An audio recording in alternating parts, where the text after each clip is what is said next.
là.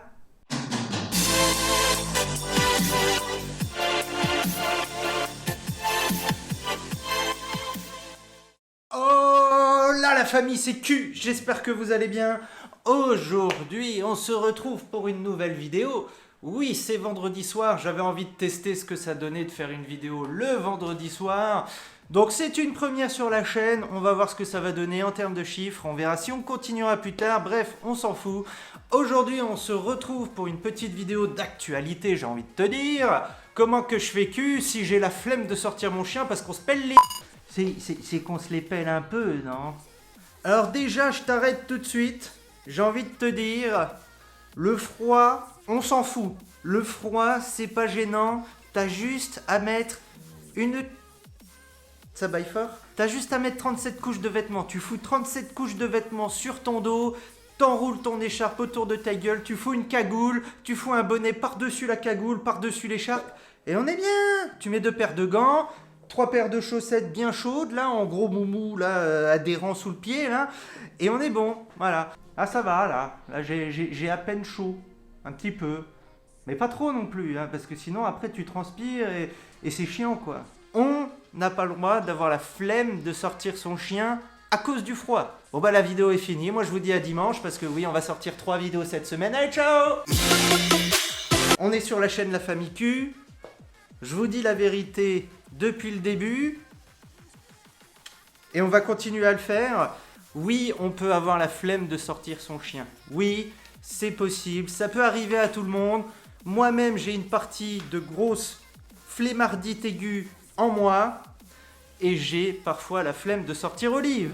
Alors je passe pour un mec super et tout, là, la forme, machin. Allez Olive, on va se faire une petite course de 10 km. Bon, ça c'est une blague. Oui, ça arrive à tout le monde d'avoir la flemme de sortir son chien. Et est-ce que c'est grave, docteur? Non. Par contre, ne pas du tout bouger son cul à cause de la flemme, ça oui, c'est grave, jeunes gens. Pourquoi je dis ça? Parce qu'on peut avoir la flemme. Et si on a la flemme, il se passe quoi? Eh ben, on va peut-être pas faire la balade d'1 heure habituelle la journée, hein. Parce que moi, je vous l'ai dit, le chien, il faut le sortir régulièrement. Il faut quand même faire de la grosse baladette tous les jours. Par contre, il faut porter le masque en dessous de l'écharpe, c'est pas forcément fameux, hein. Et si on a la flemme, on va peut-être pas faire une balade aussi grosse qu'habituellement. Néanmoins, il faut quand même faire une balade. Et oui, il faut quand même se bouger le cul pour les grosses vachettes, là. Il faut se bouger le cul un minimum. Le pire moment... Vas-y, va voir le chat, pas de problème.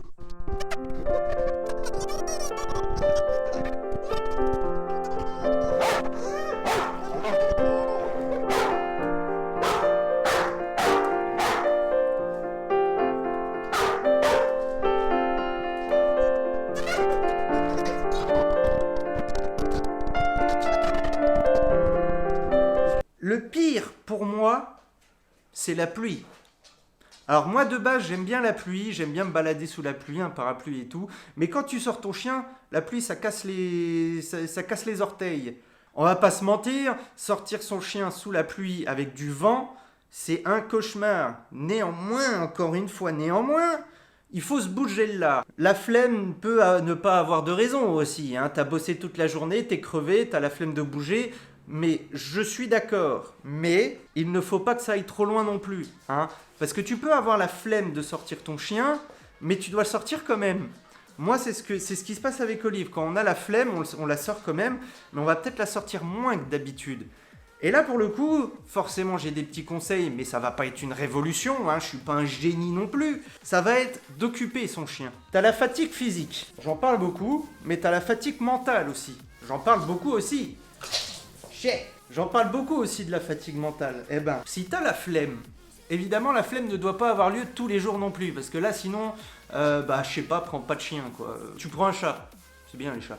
Si t'as la flemme parfois, ça peut arriver à tout le monde, et j'ai même envie de dire ça arrive à tout le monde, tu sors moins ton chien, donc tu vas moins le fatiguer physiquement, tu vas faire une balade moins longue, et ben dans ces cas-là, tu fatigues ton chien mentalement.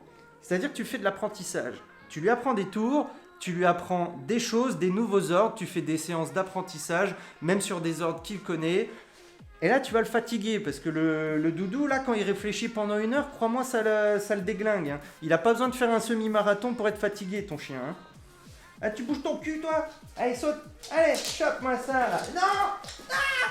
Y a pas besoin non plus de courir comme un porc pour fatiguer son chien. Pour que le chien il se sente bien, il faut quand même une harmonie en termes de dépenses physiques et de dépenses mentales. Mais si t'as la flemme un jour comme ça, il fait -3, il pleut, c'est dégueulasse, il y a du vent et tout, tu te pèles les couilles même si t'as mis ta peau de chamois sur le dos, eh ben tu fais de l'apprentissage chez toi au chaud, peinard.